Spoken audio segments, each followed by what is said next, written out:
Ikhwan wal akhwat jamaah sholat maghrib rahimani wa rahimakumullah.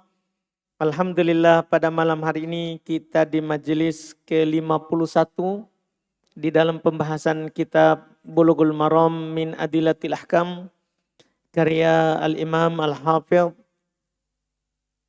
Ahmad ibn Ali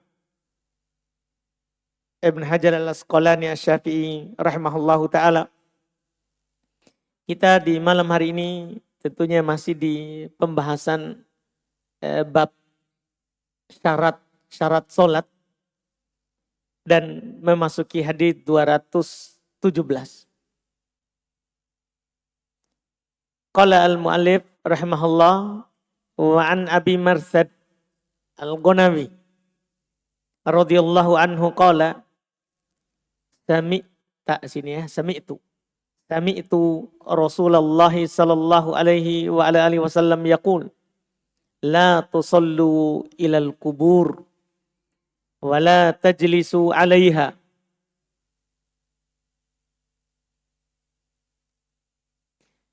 Kata beliau rahimahullah dari Abu Marsad al-Ghanawi radhiyallahu taala anhu, beliau berkata, sami'tu Rasulullah, saya mendengar Rasulullah. Salah harokat di saya ini dicetakan, nanti diperbaiki.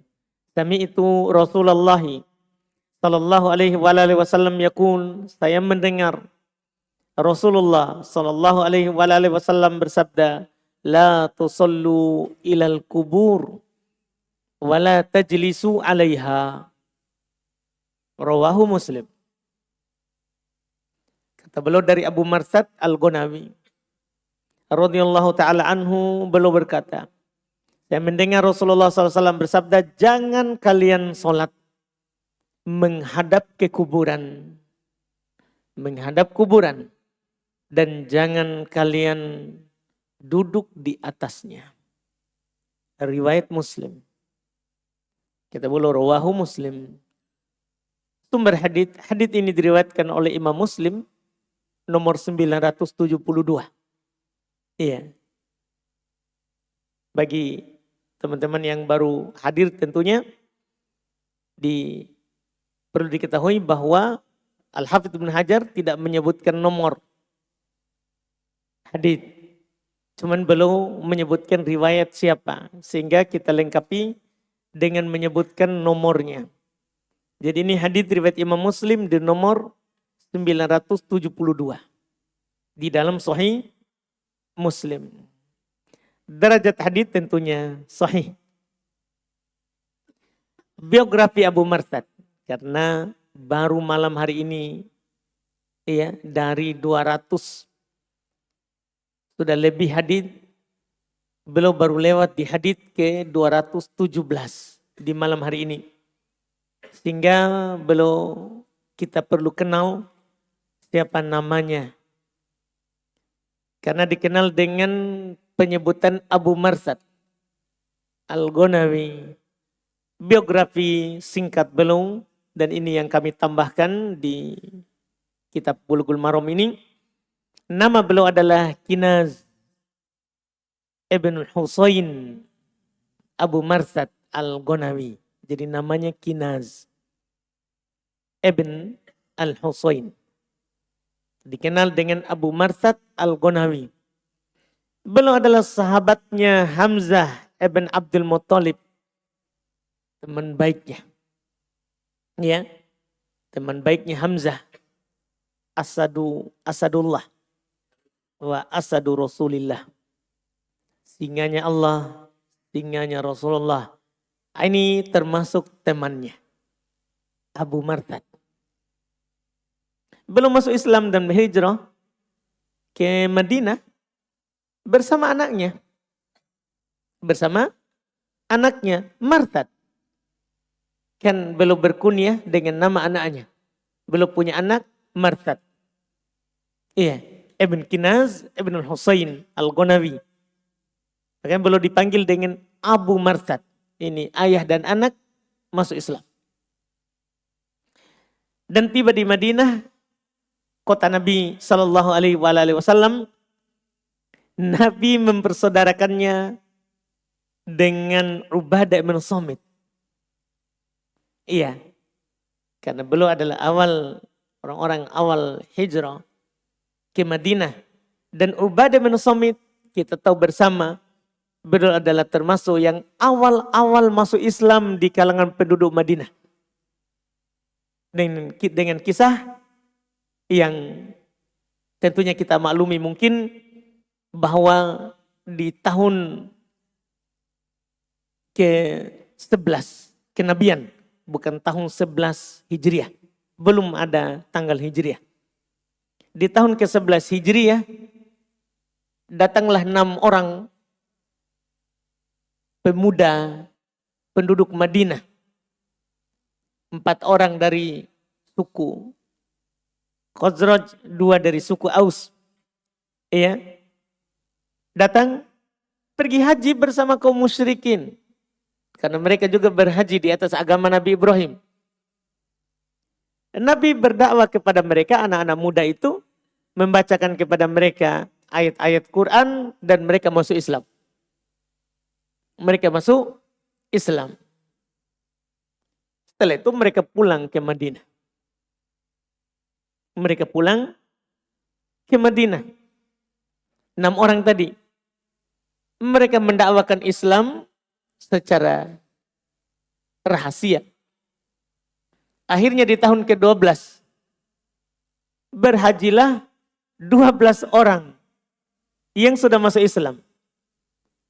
Dari 6 menjadi 12. Hanya saja dari 12 ini 5 orang yang tadinya masuk Islam ikut, kemudian 1 orang tidak ikut berhaji di tahun ke-12 itu. Akhirnya mereka bertemu dengan Nabi di Aqabah di Mina. 12 tadi Nabi mengajarkan kepada mereka Islam yang baru berjumpa dengan Nabi. Dari 12 itu, karena sudah ada hasil dakwah dari 6 pertama tadi, maka Nabi mengutus bersama 12 orang tadi Mus'ab ibn Umair. Ini adalah safir pertama dalam Islam. Utusan pertama dalam Islam untuk berdakwah. Mus'ab ibn Umair yang meninggal di perang Uhud, yang tidak didapatkan kain yang cukup untuk menutupi badannya. Kalau ditutup kepalanya tidak cukup kakinya. Kalau ditutup kakinya tidak tertutup kepalanya. Itu nanti mudah-mudahan nanti kita lewat sahabat itu, Mus'ab ibn Umair. Itulah utusan pertama. Jadi mereka pulang ke Madinah bersama Mus'ab ibn Umair, dan Mus'ab berdakwah dengan baik. Di tahun ke-12 tentunya dulu susah mendapatkan kabar bagaimana perkembangan dakwah di Madinah. Ternyata di musim haji tahun ke-13 datanglah 72 orang berhaji, semuanya sudah muslim. Termasuk Ubadah bin Samit. Jadi Ubadah bin Samit inilah, ini kita mau ketemukan di sini. Ubadah bin Samit ini adalah awal-awal yang masuk Islam di penduduk Madinah. Termasuk yang datang di tahun ke-13 itu Ubadah bin Samit. Haji, terjadilah mereka janji bersama Nabi untuk ketemu. Terjadilah dinamakan dengan Bai'ah Al-Aqabah yang kedua. Karena di 12 orang tadi terjadi Bai'at Aqabah yang pertama. Iya. Dan Bai'at Aqabah yang kedua disinilah 72 orang, 70 laki-laki, 2 perempuan. 2 perempuan. Di tahun ke-13 inilah sejarah kenapa Nabi pindah ke Madinah. Jadi saat Bai'at 70 orang tadi, di antara bentuk sumpah setia mereka kepada Nabi bahwa kami akan menolongmu seperti kami menolong anak dan saudara kami.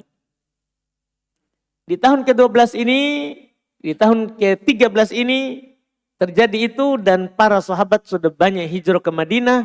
dan Nabi menunggu perintah dari Allah untuk hijrah. Disinilah Nabi berhijrah. Di tahun ke-13 itu. Di penghujung tahun ke-13. Hijrah ke Madinah. Termasuk yang berhijrah adalah ini. Ya, Abu Marthad Al-Ghunawi.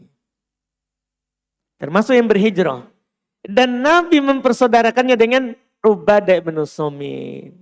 Di awal persaudaraan mereka dulu beda ibu, beda bapak. Tapi berlaku seperti seibu, sebapak.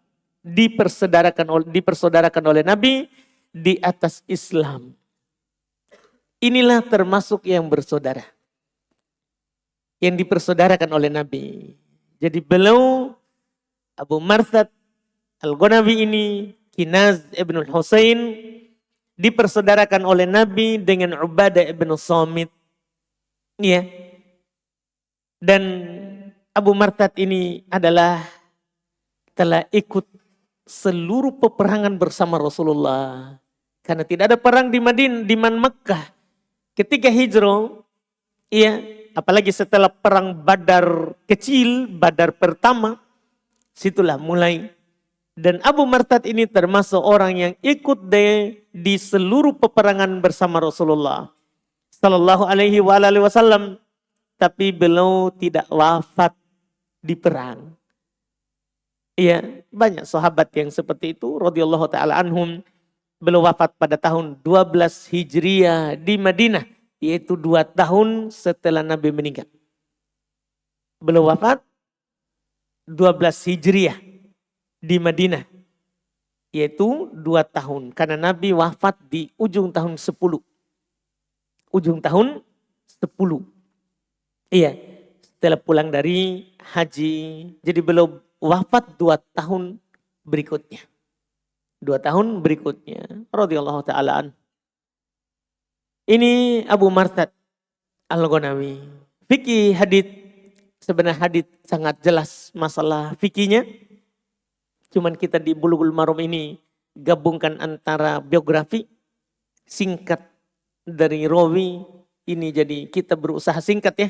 Karena kalau mau diperluas itu tentunya banyak keutamaan dan ya hal-hal yang terjadi dalam kehidupan mereka. Fikih hadits ini menunjukkan haramnya sholat menghadap ke arah kuburan. Haramnya sholat menghadap ke arah kuburan. Dan pengharuman ini menunjukkan tidak sahnya sholat tersebut. Kalau kita sholat kuburannya ada di arah kiblat, haram sholat. Itu pertama. Yang kedua, tidak sah sholat. Jadi sudah haram sholat dan tidak sah. Kalau ada kuburannya di arah kiblat, di arah kiblat masjid. Ini sangat jelas. Karena Nabi melarang. La tusallu ilal kubur. Kata Nabi. Jangan kalian sholat ke kuburan. Dan di qaedah usul fikihnya. An-nawahi tufidut tahrim. Pelarangan itu menunjukkan faedah pengharuman. Wat tahrim tufidul fasad. Dan pengharuman menunjukkan faedah rusaknya ibadah itu. Rusaknya ibadah itu. Ini dalil yang dipakai. Haramnya sholat menghadap ke kuburan dan batalnya sholat yang dilaksanakan menghadap ke kuburan. Kemudian kedua, faedah juga dalam hadits ini, haramnya duduk di atas kuburan. Karena Nabi sangat jelas sekali mengatakan, wala tajlisu 'alaiha, dan jangan kalian duduk di atasnya. Jangan kalian duduk di atasnya. Ini hadits butuh ditahu oleh orang-orang yang melakukan ziarah kubur. Karena tidak sedikit di antara mereka di sana ziarah kubur duduk di atas kuburan. Duduk di atas kuburan. Padahal hal itu adalah perkara yang diharamkan. Adalah perkara yang diharamkan. Iya. Ini melengkapi apa yang kita bahas sebelumnya terkait dengan larangan, termasuk tempat yang dilarang untuk sholat adalah di kuburan. Itu sebelumnya, di kuburan. Sekarang walaupun bukan di kuburan, Tapi tidak boleh kita menghadap ke arah kuburan. Tidak boleh kita menghadap ke arah kuburan. Tentunya jika antara kuburan dan masjid itu tidak ada pagar pemisah. Tidak ada pagar pemisah. Misalnya ini tembok masjid. Di kiblat ada kuburan. Langsung tanpa pemisah kecuali tembok masjid. Maka itu masuk dalam masjid. Ini tidak boleh kuburan ada di depan. Tapi kalau ini tembok masjid, ada kuburan tapi di pagar pisah. Ada pemisah antara masjid, halamannya masjid dengan kuburan. Maka itu tidak masuk. Hal itu tidak masuk dalam larangan. Yang dilarang di sini adalah yang kuburan itu masuk di area masjid. Di kiblatnya. Di kiblatnya. Ini tidak diperbolehkan. Hadits berikutnya. 218 sekaligus 219 ini langsung karena haditsnya sama kandungannya. Kata Imam Al-Hafidz Ibnu Hajar rahimahullah. Wa an Abi Sa'id radhiyallahu ta'ala anhu qala. Qala Rasulullah sallallahu alaihi wasallam, "Idza jaa ahadukumul masjida falyanzur fa in ra'a fina alaihi adan aw qadaron falyamsahhu wal yusalli fihima." Akhrajahu Abu Dawud wa sahahu Ibnu Huzaimah. Kata beliau dari Abu Sa'id radhiyallahu anhu. Ini tambahan satu huruf ya, tambah huruf al itu nanti kita hapus. Dari Abu Sa'id radhiyallahu anhu bahwa Rasulullah sallallahu alaihi wasallam bersabda, apabila seseorang di antara kamu mendatangi masjid, hendaklah ia memperhatikan, ya, sini falyanzur, hendaklah dia melihat, memperhatikan, ya, dipakai yanzur ya, bukan hanya melihat. Kalau lihat saja ro'a. Tapi yanzur bukan sekedar melihat. Melihat sambil memperhatikan. Makanya dibilang orang bernador. Saya nador dulu. Nador itu bukan hanya sekedar lihat sekilas. Tapi dia lihat betul-betul. Iya. Calon istrinya. Begitu ya. Semua anak muda masalah nador bercahaya mukanya. Iya. Jadi falyanzur. Nador. Hendaklah dia bernador. Menador. Nador itu melihat dengan baik. Iya, bukan sekedar lihat. Fa'in ro'a. Ditabir. Yanzur ro'a. Ini jika sudah dia lihat dengan baik. Jika dia lihat. Fina alaihi adhan au qadaron. Jika dia melihat. Melihat kotoran atau najis pada kedua sandalnya. Hendak ia mengusapkannya ke tanah. Dia tidak perlu dicuci itu sandalnya. Dia usapkan ke tanah. Bagian bawahnya. Dia usapkan ke tanah bagian bawahnya. Dan sholat dengan mengenakannya. Sholat menggunakan sandal itu. Iya. Dikeluarkan oleh Abu Dawud. Dan dinilai sahih oleh Ibnu Khuzaimah. Hadis 219 mirip. Wa an Abi Hurairah radhiyallahu anhu qala Rasulullah sallallahu alaihi wasallam idza wati'a. Kalau tadi lihat dulu. Kalau ini idza wati'a ahadukumul adza bi khuffaihi fatuhuruhu maturab. Kenapa Nabi tadi suruh usap ke tanah? Ini pelengkapnya. Akhrajahu Abu Dawud wa sahahu Ibnu Hibban. Kata beliau dari Abu Hurairah radhiyallahu anhu, beliau berkata bahwa Rasulullah sallallahu alaihi wasallam bersabda, apabila seseorang di antara kamu menginjak najis, kalau tadi itu sebelum masuk masjid, lihat dulu sandalnya bagian bawah. Kalau ada kotoran, usapkan ke tanah. Kalau ini injak. Jika seseorang di antara kamu menginjak najis dengan sepatunya, maka sebagai pensucinya adalah tanah. Itu tadi, usapkan ke tanah. Karena tanah itu mensucikan. Karena kalau kita tidak dapat air, tanah adalah pensucinya. Gosokkan saja ke tanah. Gosokkan ke tanah. Tanah adalah pensucinya. Dikeluarkan oleh Abu Daud. Hadits sahih menurut Ibn Hibban. Sumber hadis.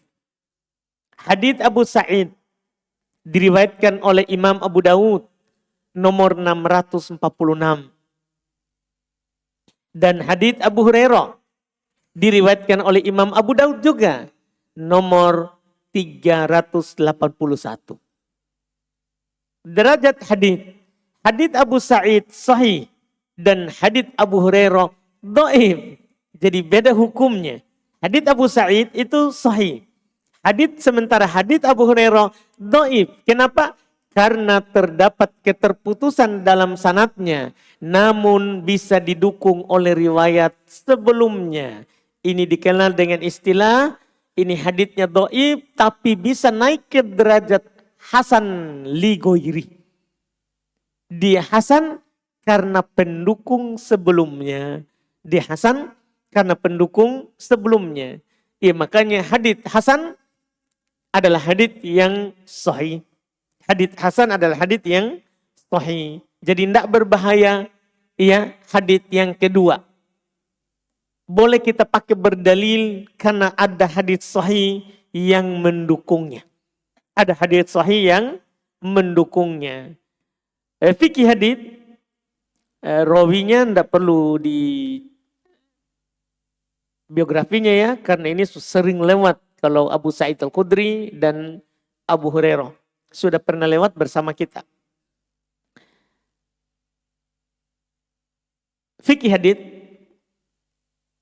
Fikih pertama, sucinya badan dan pakaian adalah merupakan syarat sahnya sholat. Ya, syarat sahnya sholat, kurang huruf H ya. Sucinya badan dan pakaian adalah merupakan syarat sahnya sholat. Iya, kalau kita sholat ada najis di badan atau di pakaian, maka sholat kita tidak sah. Makanya Nabi tadi perintahkan, kalau kita ke masjid dan mau sholat menggunakan sandal, mau sholat menggunakan sepatu, lihat dulu sandalnya. Lihat dulu sepatunya. Iya, kalau ada kotoran, usapkan ke tanah. Kalau tidak ada, ya sholat menggunakannya. Sholat menggunakannya. Ini menunjukkan dia adalah merupakan syarat sahnya sholat. Terus fikih kedua, jika diketahui adanya najis setelah sholat, maka sholatnya sah, tidak perlu diulang. Ini faedah. Kalau kita melihat ada najis, ada kotoran di sandal, di sepatu, atau di pakaian kita. Tapi setelah kita selesai melaksanakan sholat, maka sholat kita sah. Tidak perlu kita ulang. Tidak perlu kita ulang. Yang ketiga, fikihnya, disyariatkannya sholat dalam keadaan mengenakan sandal. Iya, disyariatkan. Boleh kita sholat pakai sandal. Dibolehkan karena Nabi pakai sandal. Kalau sholat, hanya saja kita perlu perhatikan tentunya tidak terjadi fitnah. Atau di masjid itu memang boleh pakai sandal. Kadang ada masjid tertulis di luar batas suci. Artinya batas sandal. Bukan berarti, enggak tuh najis sandalku. Enggak, maksud mereka adalah batas sandal. Nah, itu diperhatikan. Jangan sampai kita membuat fitnah. Sholat pakai sandal, pulang sudah bonyok. Dipukul. Kan begitu. Iya, enggak boleh kita membahayakan diri kita karena melakukan sunnah.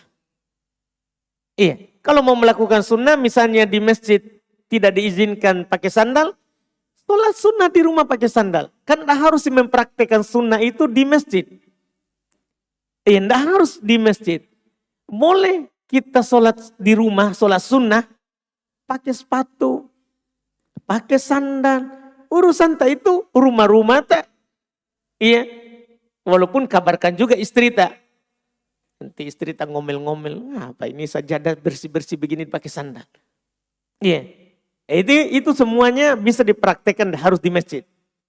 Tidak harus di masjid. Ini tentunya jangan sampai kita salah paham disyariatkan pakai sandal, sebentar keluar sholat isya di sini, sholat subuh sebentar, masuk masjid, di masjid awam, kita pakai sandal tak masuk. Iya.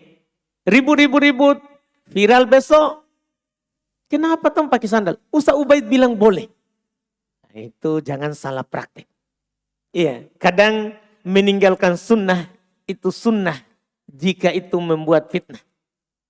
Ya, meninggalkan sunnah itu adalah sunnah jika kalau kita lakukan itu sunnah akan membuat doror terhadap kita sendiri atau terhadap orang lain. Atau terhadap orang lain. Kemudian fikih keempat. Jika pada sandal terdapat najis, maka cukup diusapkan ke tanah, tidak wajib mencucinya dengan air. Jadi sandal kita yang ada kotoran, tidak wajib dicuci dengan air. Cukup diusapkan ke tanah, itu sudah dianggap bersih. Itu sudah dianggap suci. Ini 4 kandungan fikih hadis yang ada di hadapan kita ini. Iya. Kemudian berikutnya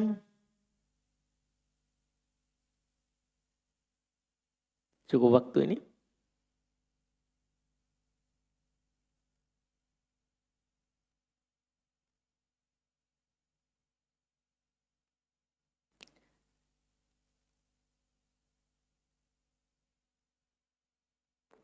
Baik.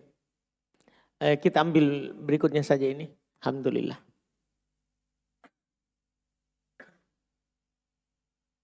Masalah berbicara ketika sholat. Kita ambil insya Allah di pertemuan pekan depan insya Allah. Karena haditsnya agak panjang.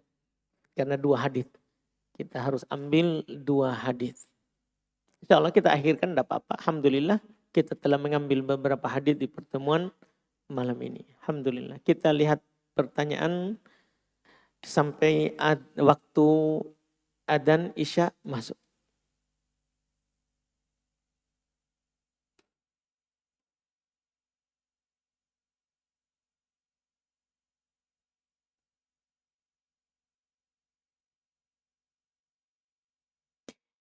Apakah ketika kita masuk masjid, kemudian kita duduk, maka kita tidak bisa lagi melakukan sholat tahiyat masjid? Iya, begitu dohirnya. Dohir haditsnya seperti itu. Karena tahiyat masjid itu sebelum duduk, sunnah sebelum duduk. Artinya kalau kita telah duduk, berarti sudah lewat waktunya. Kata Nabi SAW, idza dakhala ahadukumul masjidah fala yajlis hatta yarka' rak'atain.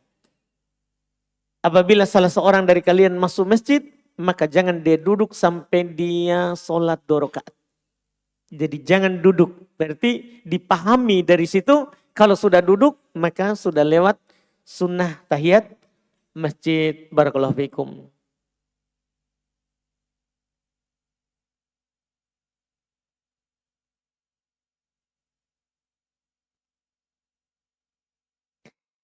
Ustadz, bismillah. Afan Ustadz, bagaimana cara jitu move on? Qadarullah ditinggal nikah Ustadz.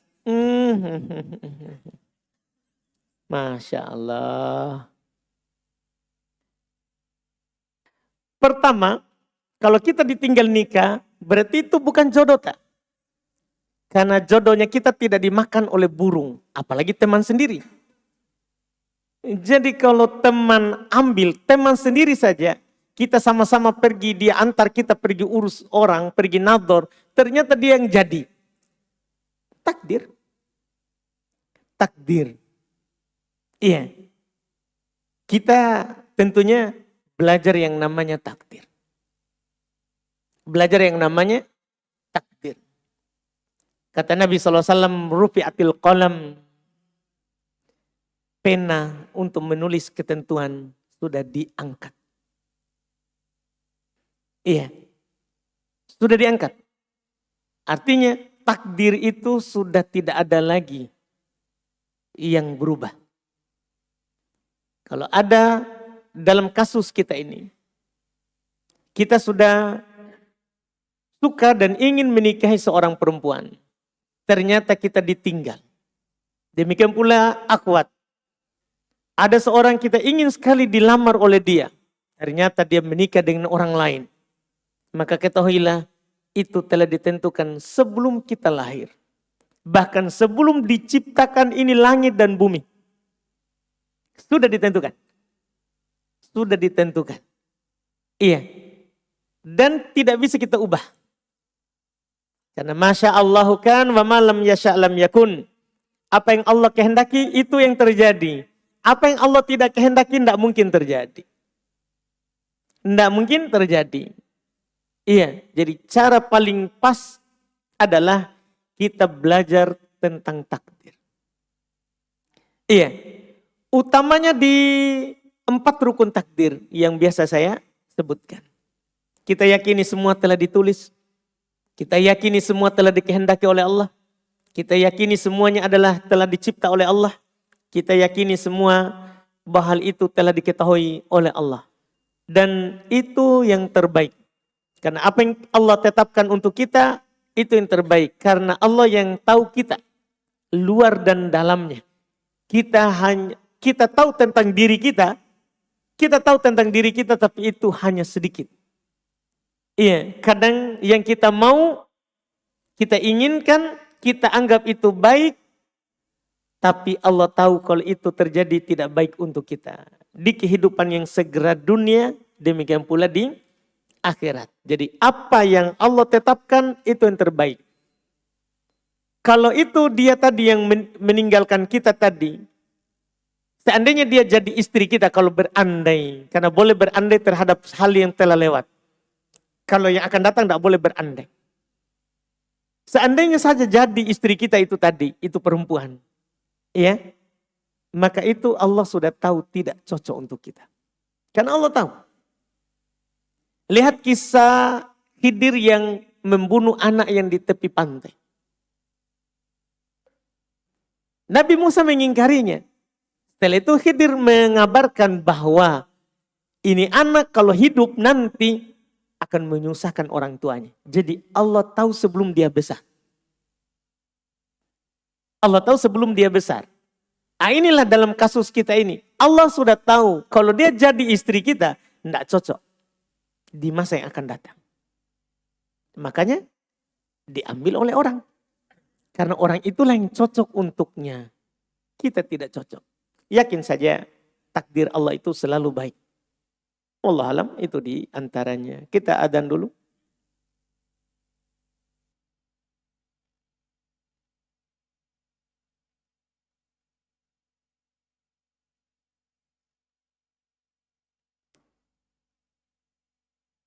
Kita lanjut lagi.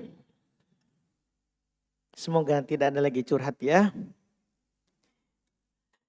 Bismillah, lanjut. Di tempat ana masjidnya, halamannya ada kuburan.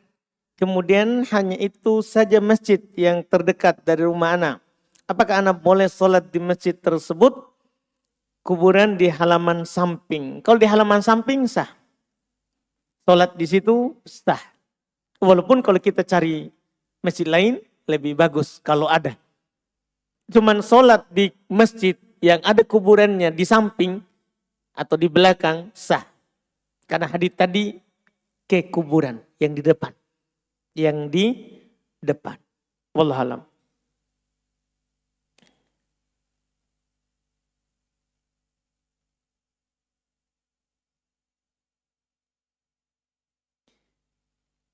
Ada pertanyaan dibilang akhwat.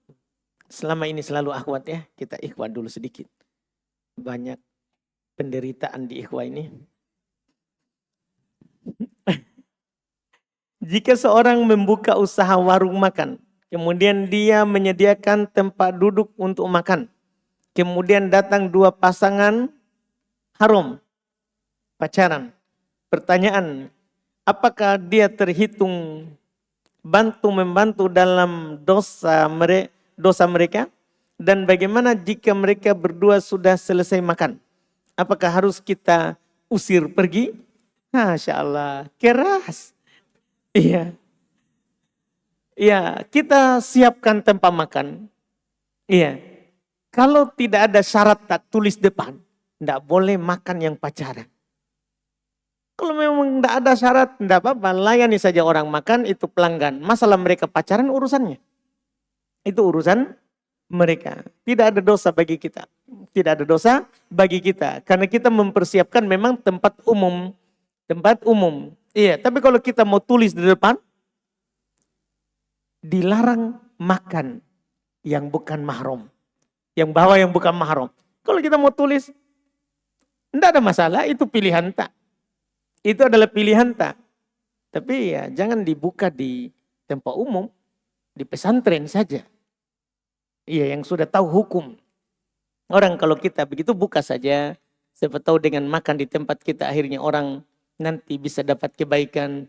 Dia bilang, bagus di sana. Akhirnya orang suka lihat orang berjenggot. Iya, gara-gara kita iya berjenggot atau misalnya pegawai kita di situ, iya semuanya cingkrang. Iya, tidak isbal. Itu namanya dakwah dengan fi'il. Atau dengan adanya kita, dia malu. Tadinya kalau dia makan di warung di luar, sembarang dia lakukan. Cakar kanan kiri. Tapi dia makan di warung kita, dia takut. Yang kok ustaz? Itu kan Masya Allah. Alhamdulillah minimal kita memperkecil mudarat. Minimal kita memperkecil mudarat. Iya, itu yang diinginkan juga dalam sebuah kebaikan. Wallahualam. Wallahualam. Apakah kita boleh mendoakan seorang yang kita sukai dengan menyebut namanya? Boleh. Apa masalahnya? Boleh. Ya Allah, ya misalnya apa Sultan namanya? Siapa namanya saudara? Aisyah. Ya Allah, jadikanlah Aisyah itu istriku di dunia dan di akhirat. Enggak apa-apa Sultan, amin. Banyak sekali yang aminkan. Nanti kabari kita ya kalau sudah dapat Aisyah. Karena banyak sekali yang aminkan. Begitu, enggak apa-apa, dibolehkan. Dibolehkan. Tapi kalau kita berdoanya meminta yang terbaik, lebih bagus. Walaupun nanti bukan Aisyah, seperti tadi ditinggal nikah, kita enggak kecewa. Jadi lebih baik kita berdoa yang lebih bagus daripada itu. Ya Allah, berilah saya jodoh yang cantik, solehah, subur, bisa 12 anak. Sebut. Kaya, anak satu-satu. Tidak ada masalah. Iya. Tidak ada masalah semua itu. Ya, yang penting ya hal itu didoakan umum supaya kita dapat. Pokoknya kata Nabi, kalau kita berdoa fal ya'zim al-mas'alah. Pastikan itu masalah yang diminta. Ya, tidak apa-apa kita sebut apa yang kita inginkan. Karena fa innallaha la mustakrihalah. Karena Allah itu tidak ada yang bisa memaksanya. Tidak ada. Kita minta saja. Tidak ada orang yang lain yang bisa memprotes. Ya Allah, kenapa si fulan jelek tapi istrinya cantik? Tidak ada. Atau ya Allah, kenapa si fulan cantik tapi istrinya jelek? Tidak ada yang bisa protes. Kita minta saja. Berdoa saja. Allah tidak akan tentunya menyia-nyiakan apa yang kita minta. Wallahualam. Apakah dosa syirik orang tua yang sudah meninggal dapat diampuni dengan amalan anaknya? Tidak. Dosa syirik itu tidak diampuni kalau seorang tidak bertobat sebelum meninggal. Iya. Sebelum meninggal. Tidak diampuni. Karena Allah Subhanahu wa taala telah tekankan di Quran, innallaha la yaghfiru ayyushraka bih wa yaghfiru ma duna dzalika liman yasha. Iya, Allah Subhanahu wa taala tidak mengampuni dosa dia disekutukan. Dan Allah mengampuni selain itu bagi siapa yang dikehendakinya. Jadi selain syirik diampuni. Syirik tidak. Tapi ini syaratnya kalau dia meninggal di atasnya. Kalau dia meninggal di atasnya. Iya.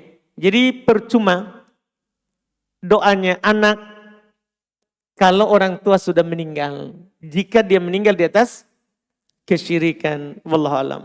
Nabi belum mendoakan pamannya Abu Thalib ketika meninggal di atas kesyirikan, tidak mau berucap la ilaha illallah. Turun Quran, turun ayat menegur Nabi yang mendoakan pamannya. Apa ayatnya itu? Makana lin Nabi.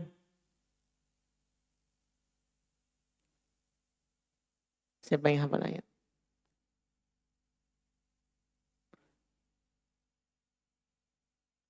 Ahsan, pelan-pelan sedikit. Makana lin Nabi walladzina amanu ayastaghfiru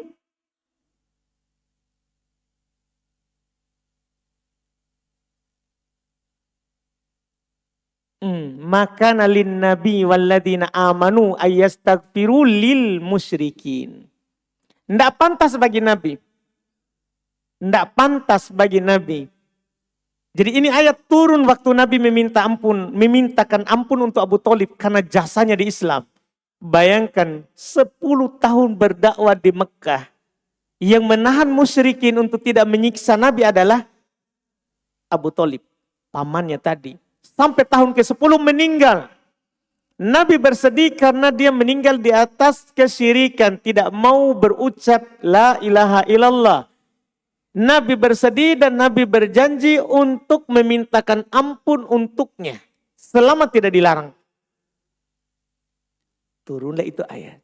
Tidak pantas bagi Nabi dan bagi orang-orang yang beriman untuk memintakan ampun untuk musyrik. Tidak pantas. Jadi memintakan ampun saja tidak. Ya. Dan tentunya kalau ada yang memintakan ampun tidak dikabulkan. Tidak dikabulkan. Wallahu alam.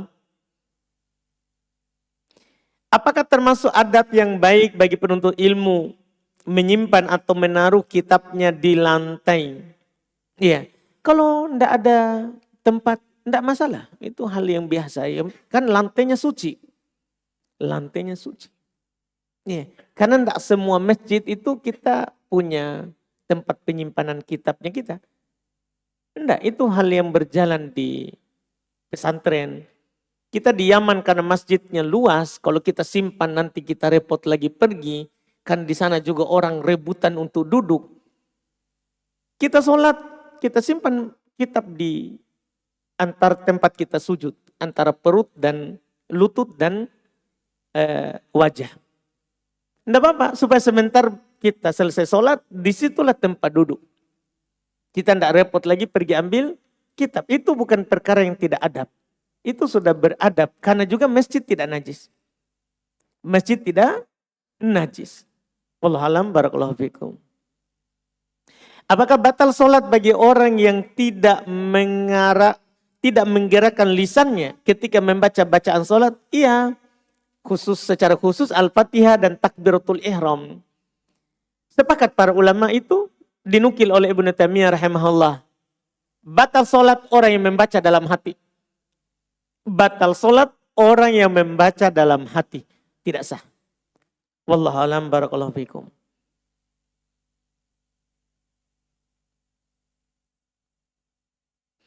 Bagaimana hukum sholat di masjid yang ada kuburan di samping? Tadi sudah kita jawab.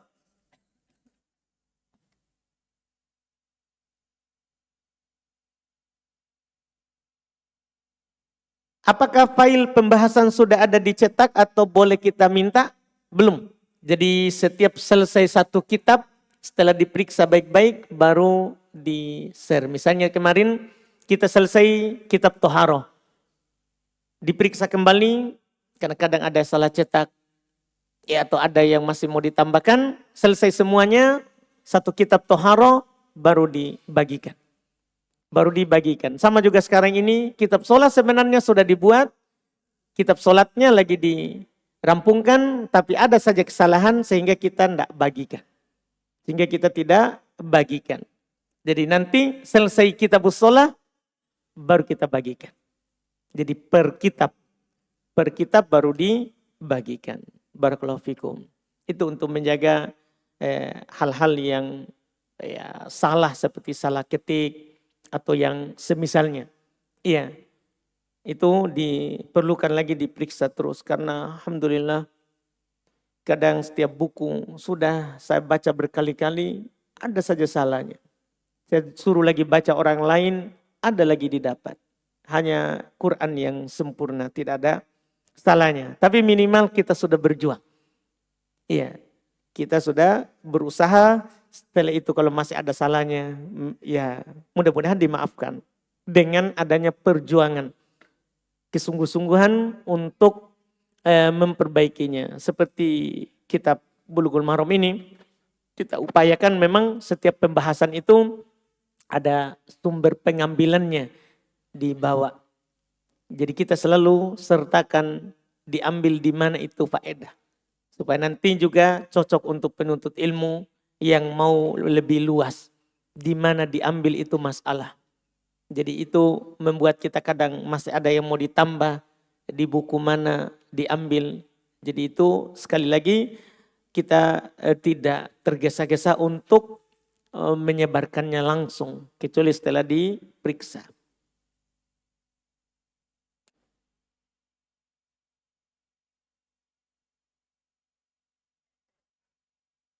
Apakah kalau pakai sandal rumahan atau sandal hotel, apakah termasuk dalam sunnah ketika digunakan dalam sholat? Termasuk. Pokoknya semua yang dinamakan sandal atau sepatu masuk di hadis. Karena hadisnya umum, tidak menyebutkan jenis sandal. Kembali ke uruf, kebiasaan orang. Kalau orang bilang yang kita pakai itu sandal, itu masuk kata sandal. Tapi kalau orang bilang yang kamu pakai bukan sandal, maka tidak dikatakan sandal. Iya, jadi kembali ke uruf. Kebiasaan orang. Apakah sebaik-baik bakti anak kepada orang tua adalah dengan belajar agama? Dan apakah perkataan ini adalah hadits? Tidak, bukan hadits. Bukan hadits. Cuman itu namanya istimbat. Pengambilan pendalilan dari hadits yang banyak. Misal hadits. Khairukum man ta'allamal Qur'an wa 'allamah. Orang terbaik di antara kalian adalah orang yang belajar Quran dan mengajarkannya. Orang yang terbaik. Ketika orang itu baik, maka akan baik di semuanya. Baik kepada orang tuanya. Kan begitu. Dan juga dari hadits Nabi SAW. Man yuridillahu bi khairan yufaqihu fiddin. Siapa yang Allah inginkan kebaikan padanya.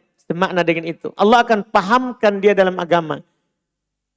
Ketika Allah inginkan seorang itu kebaikan padanya, maka itu tadi. Dia akan baik. Baik untuk Allah dan baik terhadap sesamanya. Apalagi kepada kedua orang tuanya. Itu dari dalil umum namanya. Dalil khusus. Sabda Nabi SAW dalam hadits Abu Hurairah. Riwayat Muslim. Idza matal insan in qata'a min amalihi illa min thalathah. Jika seorang itu meninggal terputus amalannya kecuali 3. Di antara yang sebutkan adalah waladun soleh yad'ulah. Anak soleh yang mendoakannya. Mungkin gak orang soleh tanpa ilmu? Tidak ada. Tidak mungkin orang soleh tanpa ilmu. Iya. Oleh karena itu penyebutan amal soleh itu selalu setelah iman. Karena tidak mungkin ada amalan soleh setelah iman. Dan tidak mungkin iman kecuali setelah berilmu. Kecuali setelah berilmu. Jadi ketika seorang anak menjadi anak soleh. Maka itu adalah bakti terbaik untuk orang tuanya. Karena dia bermanfaat untuk orang tuanya saat orang tuanya masih hidup. Dan berguna untuk orang tuanya setelah orang tuanya meninggal. Maka belajar dari situlah kita bisa katakan bahwa belajar adalah bakti yang paling bagus ya kepada orang tua bagi seorang anak. Wallahu alam. Apa hukumnya ketika kita sudah berwudu tapi kita tidak sengaja menyentuh perempuan yang bukan muhrim, yang bukan mahram? Iya, bukan muhrim. Muhrim itu kita sedang berihram. Kita yang pakai. begini, berhaji atau berumroh. Ini mahram, bukan muhrim. Iya. Hukum ketika kita sudah berwudu tapi kita tidak sengaja menyentuh perempuan yang bukan mahram. Bukan mahram kita. Apakah kita harus mengulang wudu kita? Tidak. Berdasarkan pendapat yang kuat. Karena menyentuh perempuan tidak membatalkan wudu. Menyentuh perempuan tidak membatalkan wudu. Berdasarkan pendapat yang kuat. Dan satu lagi Ustadz. Di kampung saya ada 2 masjid. Di masjid ini di depannya ada kuburan. Dan di masjid yang satunya kalau sholat cepat sekali. Tidak tahu apa dia baca. Jadi yang mana lebih bagus kita datangi? Yang tidak ada kuburannya. Yang tidak ada kuburannya. Kalau dia cepat sekali ya kita berusaha juga cepat. Kalau kita tidak dapat Al-Fatihah karena dia cepat sekali, tidak apa-apa. Tinggal kita tambah rakaat yang tidak kita baca Al-Fatihah di situ. Iya. Dan kalau kita sudah tahu begitu, terbatas saja sama Al-Fatihah. Kalau kita awal sholat, tidak usah iftitah. Langsung saja Al-Fatihah. Iya, kalau dia ruku, kita belum baca surat setelah Al-Fatihah, tidak masalah. Karena surat setelah Al-Fatihah sunnah, iftitah sunnah. Iya, kemudian saat ruku sujud juga seperti itu. Kita cukupkan dengan 1 doa ruku, 1 doa sujud. Cukup. Kita ikuti imamnya. Wallahualam.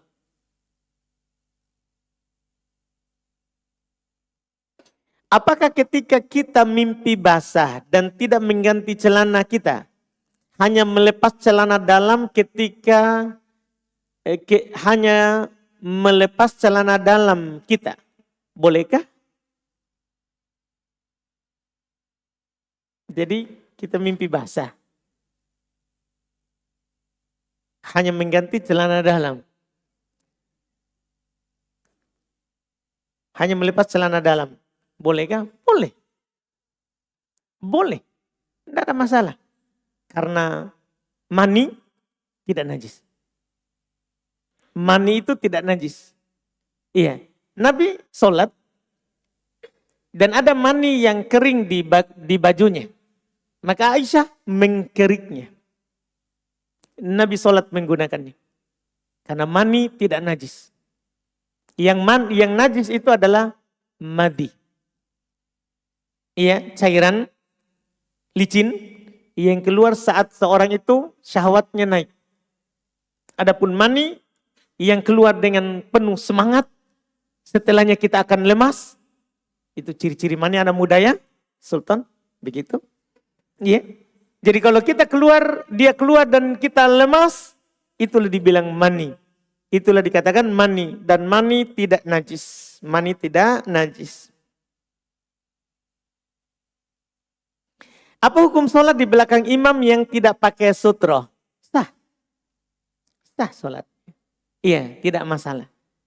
Karena dalam hadits Bukhari Muslim dari Ibnu Abbas radhiyallahu ta'ala beliau datang, Nabi sallallahu alaihi wasallam sedang sholat mengimami manusia tanpa tembok di depannya. Iya, tanpa tembok di depannya. Ini dipakai oleh mayoritas. Bahwa sholat tidak pakai sutroh bagi imam, sholatnya sah. Sholatnya sah. Iya, wallahualam.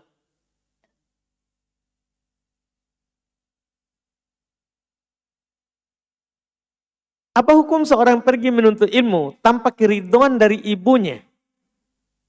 Dalam kurung ayahnya membolehkannya. Alasan ibunya melarang menuntut ilmu karena disuruh untuk kerja. Mohon penjelasannya Ustaz. Minta dulu keridhaannya. Jelaskan kepada ibunya. Minta dulu keridhaan ibunya. Jangan meninggalkan ibu karena menuntut ilmu. Iya, karena menuntut ilmu. Minta dulu keridhaannya. Ada hadits seorang datang kepada Nabi dari negeri Yaman di masa beliau. Dari negeri Yaman di masa beliau. Dia datang kepada Nabi untuk berjihad.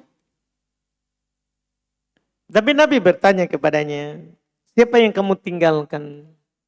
di kampung. Dia bilang orang tuaku. Kata Nabi kepadanya, fafihima fajahid.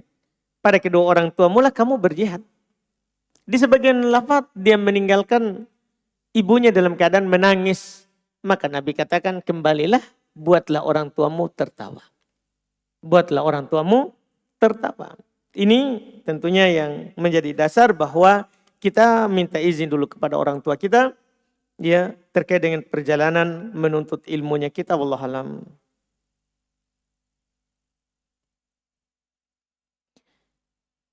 Ketika saya lagi sedang marah atau perasaan tidak baik, kemudian saya mau berdoa, tapi saya berdoanya seperti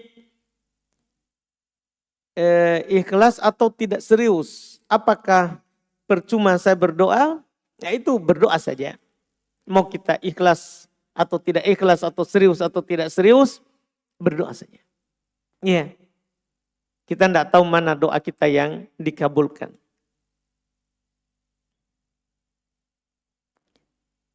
Apakah ada dalil mengucapkan takbir 3 kali setelah melakukan salam? Setelah melakukan salam, ada dalil, sebagian ulama berdalil dengan hadits Ibnu Abbas, riwayat Imam Al-Bukhari dan Imam Muslim, bahwa Ibnu Abbas berkata, menceritakan keadaan sholat di masa Nabi, bahwa beliau tahu Nabi dan para sahabat itu sudah selesai sholat ketika mendengarkan suara takbir. Ketika mendengarkan suara takbir. Hadits itu yang mereka pakai, itu hadits Bukhari Muslim. Bahwa disunahkan bertakbir setelah salam.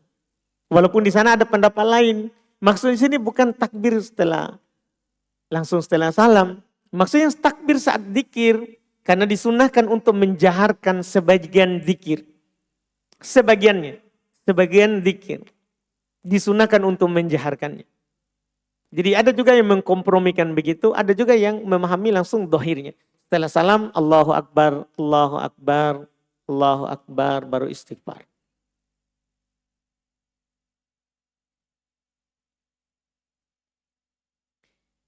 Bagaimana meyakini kalau semua takdir Allah itu baik? Padahal ada rukun iman yang mengimani takdir baik dan takdir buruk. Iya, buruk itu menurut kita. Buruk itu maksudnya dilihat dari yang kita alami, kita. Adapun dari perbuatan Allah, semuanya baik, tidak ada yang buruk. Iya, tidak ada yang buruk. Karena kata Nabi, wasyarru laisa ilaik, keburukan itu tidak disandarkan kepada Allah. Karena walaupun buruk, itu baik sebenarnya, cuman kita yang merasa buruk. Contoh sederhana begini, kita sakit, baik atau buruk menurut kita? Baik atau buruk menurut kita? Jujur. Kita ditinggal nikah. Baik atau buruk? Buruk. Kan begitu. Tapi karena kita sakit, diampuni dosa kita oleh Allah. Berarti di sisi Allah itu baik atau buruk? Baik. Kapan lagi kita ampuni dosa karena itu? Sama juga dengan tinggal nikah. Sama semuanya begitu. Jadi buruk itu menurut kita, pandangan tak. Adapun di sisi Allah, yang buruk juga itu baik. Yang buruk itu juga baik. Ya sama dengan kita misalnya, ada teman. Tidak semua teman kita di masjid ini baik. Ada juga yang buruk. Untuk apa? Mendapatkan ujiannya, kita bersabar, dapat pahala. Berarti baik atau buruk? Baik jadinya. Menurut kita buruk. Wah ya Allah, kenapa ini teman-temanku jahat? Menurut kita. Tapi dengan itu, kalau kita mampu bersabar, kita dapat pahala. Berarti baik, tidak ada buruknya. Iya, tidak ada buruknya. Wallahualam. Kita sentuh ini pertanyaan akhwat sedikit, supaya mereka tidak marah-marah sedikit ya. Masih banyak pertanyaan ikhwannya. Masya Allah, ternyata masalahnya orang memang banyak sekali. Sebelum keluar rumah saya wudhu terlebih dahulu, lalu memakai kaos kaki. Setelah keluar rumah, wudhu saya batal. Bolehkah saya wudhu tanpa mengeluarkan kaos kaki?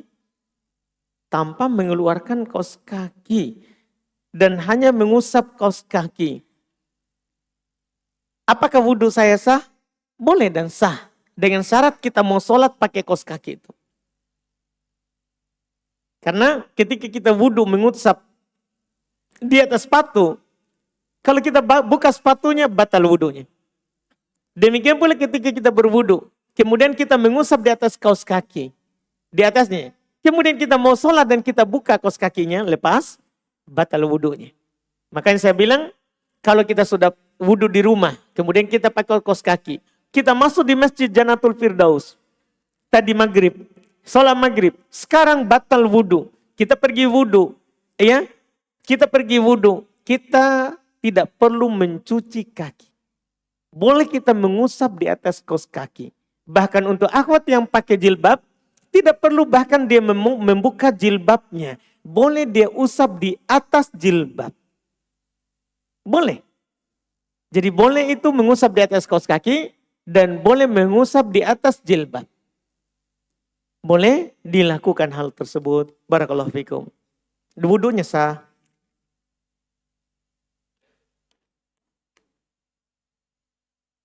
Berapa jarak antara tempat kita sholat dengan kuburan?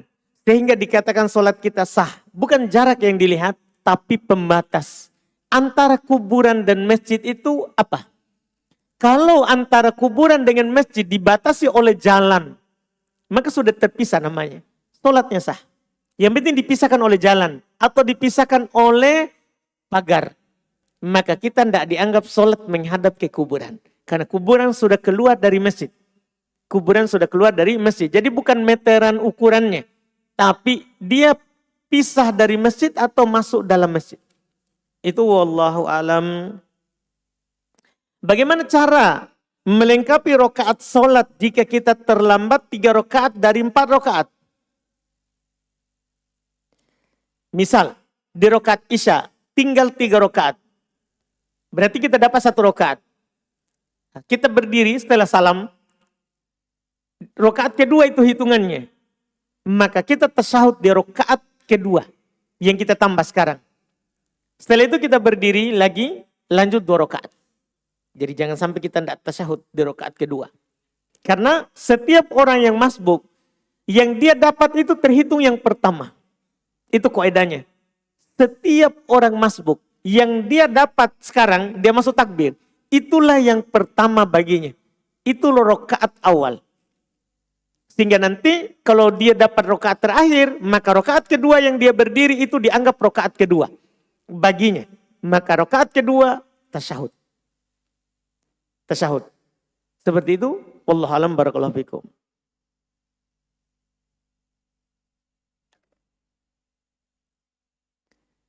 Jika kita sudah terlewatkan tanggal 13 satu hari jadwal puasa Ayyamul Bid, apakah tidak bisa mulai di tanggal 14 sampai 16? Bisa.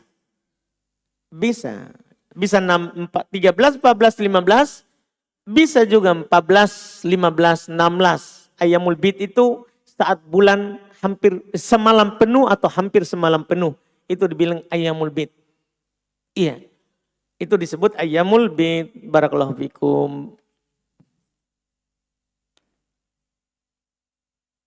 Saya pernah sholat di masjid. Ketika keluar masjid, saya melihat ada kuburan di dalam pagar masjid. Apakah sholat saya sah? Di mana itu?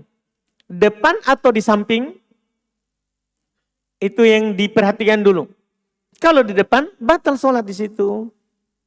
Kalau di samping, tidak batal. Kan begitu yang kita sebutkan tadi. Barakallahu fikum. Bolehkah melangkahi kuburan? Jika tidak ada jalan lewat, boleh karena hajat atau darurat. Boleh karena hajat atau darurat. Tapi kalau ada tempat untuk lewat, maka tentunya tidak boleh. Karena duduk saja di atasnya tidak boleh, apalagi kita menginjaknya. Apalagi kita menginjaknya. Wallahu a'lam. Pertanyaan berikutnya, sebenarnya di dalam doa itu kita harus yakin bahwa doa kita akan terkabulkan atau kita perlu takut bahwa doa kita tidak akan terkabulkan. Dua-duanya bisa, tapi yang paling penting adalah berdoalah, kata Nabi, ud'ullaha wa antum muqinuna bil ijabah. Berdoalah kepada Allah dalam keadaan kalian yakin bahwa akan dikabulkan. Iya. Itu yang paling inti. Dan boleh juga yang kita sebutkan yang kedua. Karena kita dalam beribadah secara umum harus ada namanya rasa roja, berharap, itu namanya berharap untuk dikabulkan. Dan harus dibarengi dengan namanya rasa khauf, takut untuk tidak dikabulkan. Jadi memang di setiap ibadah itu sayapnya harus seimbang itu. Yakin berharap untuk dikabulkan dan takut kalau tidak dikabulkan. Harus ada itu setiap ibadah. Termasuk doa.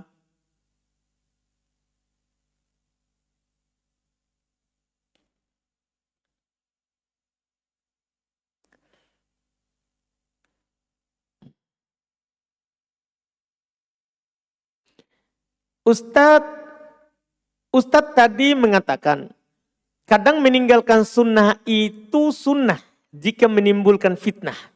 Apakah melepas niqab atau cadar di keluarga suami yang mayoritas menolak cadar termasuk di dalam hal tersebut? Pertama saya bilang sunnah. Kalau cadar kan wajib, bukan sunnah. Jadi jangan dipertentangkan untuk awalnya. Iya. Jadi bercadar bukan sunnah. Bercadar itu wajib. Bercadar itu wajib. Dan itu tidak ada silang pendapat. Dalam seluruh madhab menukil kesepakatan akan wajibnya seorang itu menutup wajah. Ada tulisan saya, buku kecil, buku saku, ya, hadiah untuk muslimah tentang cadar dan tabarruj. Di sana kita akan mendapatkan penukilan dari seluruh ulama madhab, kesepakatan dari masa ke masa akan wajibnya bercadar. Berdasarkan dalil Quran dan hadits juga saya nukil di kitab tersebut, di buku itu. Kemudian masalah doror ini, itu kita lihat ya. Karena yang wajib juga, itu memang kalau menimbulkan doror, tidak apa-apa kita tinggalkan. Yang wajib juga. Hanya saja kita harus lebih, ya, lebih pertegas. Beda antara meninggalkan yang sunnah dan meninggalkan yang wajib. Itu dibedakan. Jadi jangan bermudahan dalam hal ini. Kemudian nanti kita perlu melihat ini. Apa yang terjadi kalau kita pergi ke sana pakai cadar. Iya. Karena kalau kita melihat dalil-dalil akan wajibnya cadar. Itu ya, itu hal yang tidak dikatakan nanti baru boleh kita lakukan.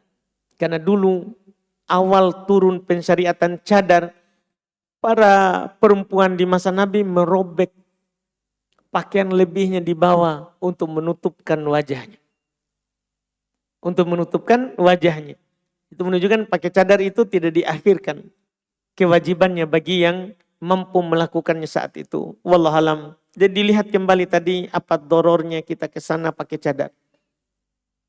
Kalau hanya dicela, jangankan kita, Nabi dikatakan orang gila. Nabi dikatakan tukang sihir. Kita dicela apa? Gimana? Apa kita dikatakan, awas ada ninja? Itu hal biasa itu. Iya. Sebagai faedah. Saya kebetulan baca itu Baiat Aqobah. Yang kedua, di antara janjinya adalah untuk melakukan yang ma'ruf, meninggalkan yang mungkar. Terus kata Nabi, la takhafuna laumata laim. Kalian dalam melakukan kebaikan, dalam meninggalkan keburukan, tidak takut celaan orang-orang yang mencela. Karena banyak orang meninggalkan yang ma'ruf karena takut orang mencela. Takut keluarganya bilang inilah, bilang itulah. Iya, lakukan saja. Sampai kapan dia mau ngomong begitu? Kalau dia sekarang umur 60, sisa 3 tahun. Ngapain kita pedulikan itu? Bukan kita pastikan, karena Nabi saja meninggal di umur 63. Jadi sabar saja dulu di atas lisannya itu. Iya, doakan saja hidayah, sedikit lagi umur tak. Iya, itu ya enggak usah kita takut. Pokoknya baiat muslim awal, masih sedikit muslim. Tidak takut celaan orang-orang mencela. Itulah sifat dasar sahabat. Kenapa mereka diridhoi oleh Allah? Ketika mereka muslim, dikatakan ini itu, tidak ada yang mereka angkat kepalanya, pedulikan hal itu. Wallahu a'lam. Kita cukupkan dulu, alhamdulillah. Mohon maaf masih banyak pertanyaan ikhwan, akhwat, belum bisa dijawab semuanya. Insya Allah kita akan jawab di kesempatan yang lain. Insya Allah jika naik lagi pertanyaannya. Subhanakallahumma hamdik, asyhadu an la ilaha illa anta, astaghfiruka wa atubu ilaik. Assalamualaikum warahmatullahi wabarakatuh.